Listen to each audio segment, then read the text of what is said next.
Climate change is intimate and personal. At this point, it affects you every time you go to the grocery store, or fill your gas tank, or vote, or flush the toilet, or put on your long underwear for a later than usual snowfall. And every year, it will affect you more. At the same time, it's cosmically impersonal.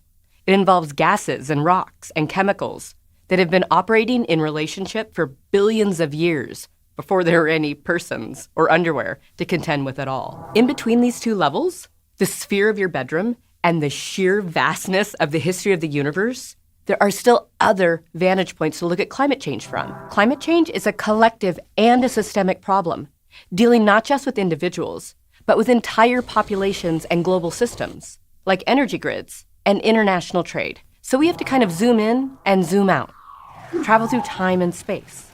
And as centuries of mad scientists have taught us, it's not an easy task. Hi, I'm M. Jackson, and this is Crash Course Climate and Energy.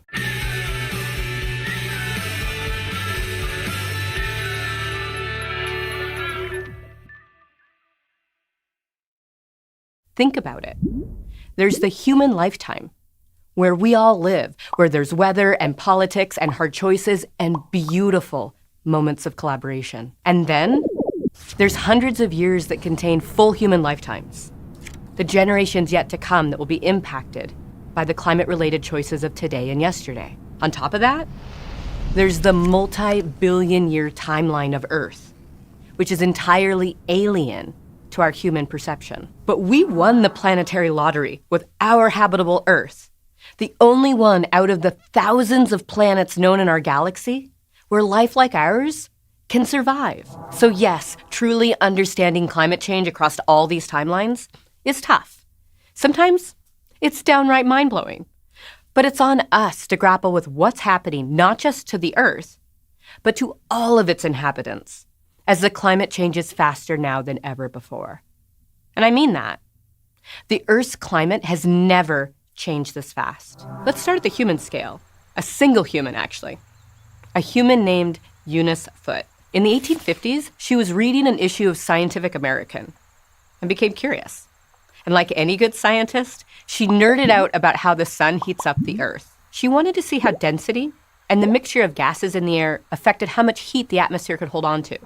And she tested that with a series of experiments. In one of them, she noticed that high concentrations of so-called carbonic acid gas made the air heat up faster and stay warmer for longer. Based on her experiments, she concluded that if the atmosphere ever contained more of this gas, then we might also expect the global temperature to be higher. Today, we know carbonic acid gas as carbon dioxide. So Foote became one of the first scientists to make the link between carbon dioxide and atmospheric heating.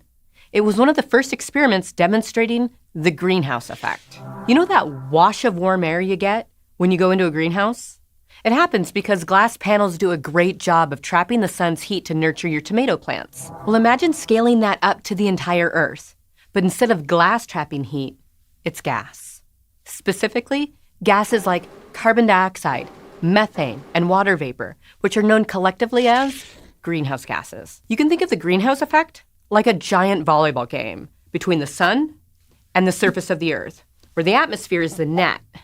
And instead of one ball, there are trillions. The sun serves these balls as different forms of radiation, what you and I might experience as visible light, UV light, or infrared radiation, which is just another fancy way to say heat.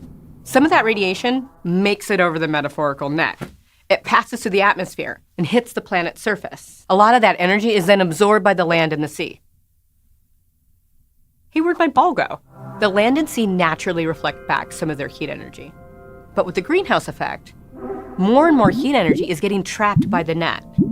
Then, the energy gets absorbed by the atmosphere instead of escaping into space, the other side of the court. That causes the energy to bounce back down towards the surface of the Earth, warming it up. The Earth is losing the cosmic volleyball game, returning fewer and fewer of the sun's serves every year as the amount of greenhouse gases goes up. Now, instead of having a constant number of balls on our side of the court, we have more each day. Although greenhouse gases only make up a small portion of the atmosphere, they play a major role in controlling our planet's overall temperature. and its climate. Even increasing the amount of carbon dioxide in the atmosphere by just a few parts per million can lead to temperature changes that fuel severe weather, melt ice caps, and make life on Earth generally more difficult. How do we know this? By studying the chemistry of rocks and fossils that are hundreds of millions of years old. Scientists can piece together how ancient temperatures fluctuated and how, in parallel, the composition of our atmosphere fluctuated. But if we want a more recent picture, we can get an even better record from, drumroll, glaciers. Ice cores from Greenland and Antarctic ice caps have preserved tiny bubbles of our actual atmosphere from hundreds of thousands of years ago that today scientists like me can study. What all these records tell us is that throughout Earth's 4.5 billion birthdays, at times it's been a lot colder than today, and at other times, it's been a lot warmer. And guess what is one of the most consistent variables that leads to that temperature fluctuation? You got it. The amount of greenhouse gases in the atmosphere. So let's travel through time and space to see what things look like when those bubbles were in their prime. Let's go to the thought bubble. Back when Earth was formed about 4.5 billion years ago, it was hot. And I don't mean eating your body weight in popsicles hot. I mean covered in an ocean of molten rock hot. Earth was still being pummeled by debris from the formation of the solar system. And volcanoes were spewing out a whole lot of carbon dioxide, helping to trap all that heat. Over millions and millions of years, the molten rock solidified, forming a solid surface on the Earth. And millions of years after that, the primitive ocean formed. As a result, the Earth continued to gradually cool down. And then, a couple of times throughout its early history, before animals we'd recognize today even evolved, things got really cold. So cold that researchers think ice sheets and sea ice extended all the way to the equator. These are called snowball Earth periods. And scientists have a few ideas about why they happened, ranging from volcanic ash blocking out the sun to a drop in carbon levels, which was possibly a result of things like early plants sucking in the gas for photosynthesis. After that, it got hot again a few times over the next 500 million years, most recently about 56 million years ago. Back then, average global temperatures were as high as 23 degrees Celsius. There would have been no ice at the poles, and palm trees and crocodiles could be found at the Arctic. If humans had been around, we'd probably have been building tropical water parks at the North Pole. Because if there's one thing we know for certain about our species, it's that we love a twisty slide. But maybe thankfully for everyone, modern humans wouldn't evolve for over 55 million years. We know our fragile civilizations, water parks and all, wouldn't have stood a chance for these dramatic shifts in Earth's climate. Thanks, Thought Bubble. Now, luckily for the human species, the ice core record of the last 800,000 years reveals much gentler temperature fluctuations. At least, until we get to the last 200 years. In just a couple of centuries, temperatures have gone up faster than ever seen before in recorded history. And the average temperature on Earth today is the highest it's been in 100,000 years. We've never experienced this before.